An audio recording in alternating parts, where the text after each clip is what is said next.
Namaskar.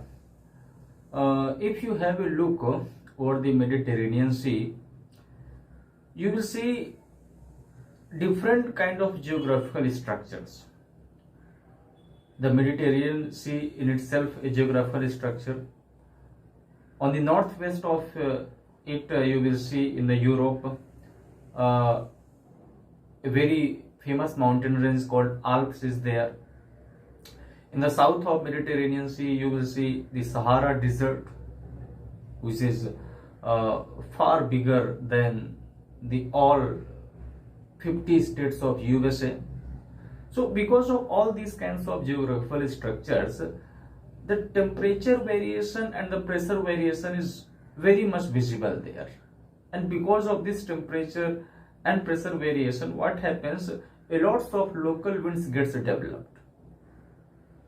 In this particular area, the number of local winds, those are developed, this much number is not visible anywhere else on the planet Earth.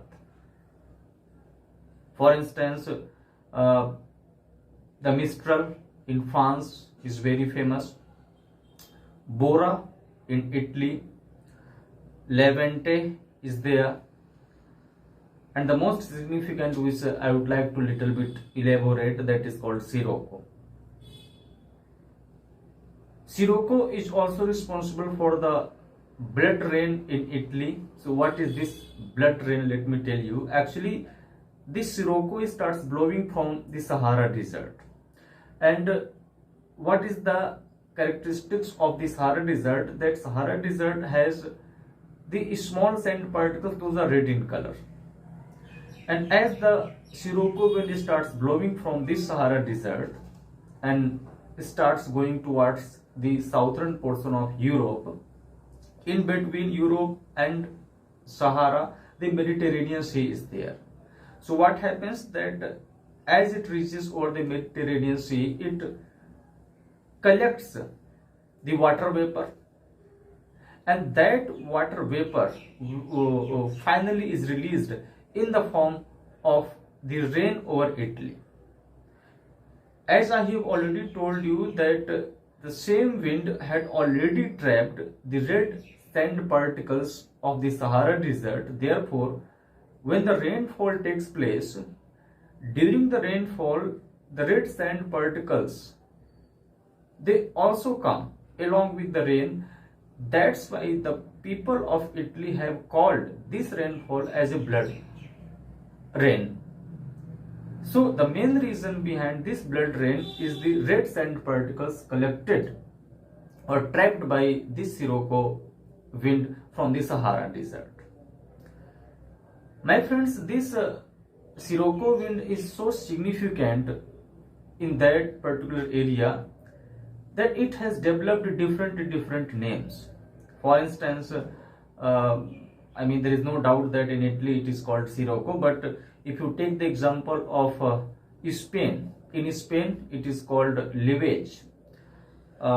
One country called Tunisia, where Jasmine Revolution happened, here it is called Chile. Please don't get confused with the country called Chile. Here Chile is different. So in Tunisia it is called Chile. In Egypt it is called Khamsin. Other than this, there is one more country where it is called with a different name, that is called Ghibli in Libya. So Ghibli in Libya, Levece in Spain, and Chile in Tunisia, and this Khamsin in Egypt, and no doubt this Sirocco in Italy. So all these names are significant for our exams point of view. As far as the, you can say, the rain, this wind is whether good or bad, this has always been a matter of debate and discussion, because everything has some positiveness and as well as some negativeness.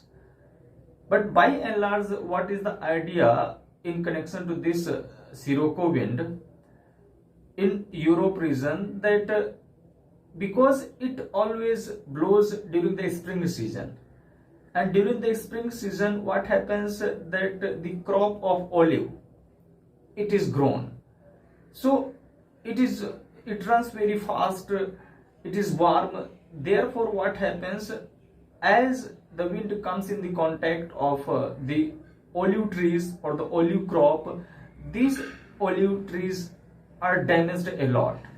And we know that this Europe or the region around this Mediterranean Sea, especially the Spain, where this is known as Levish, the production of olive oil happens a lot.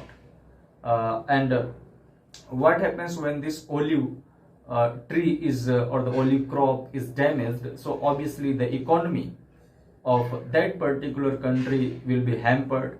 So for some people, this Sirocco wind is not a very welcoming gesture. This was the thing which I wanted to share with you as far as the local winds of the Mediterranean Sea are concerned. In my next lecture, I will discuss a different local wind. Thank you.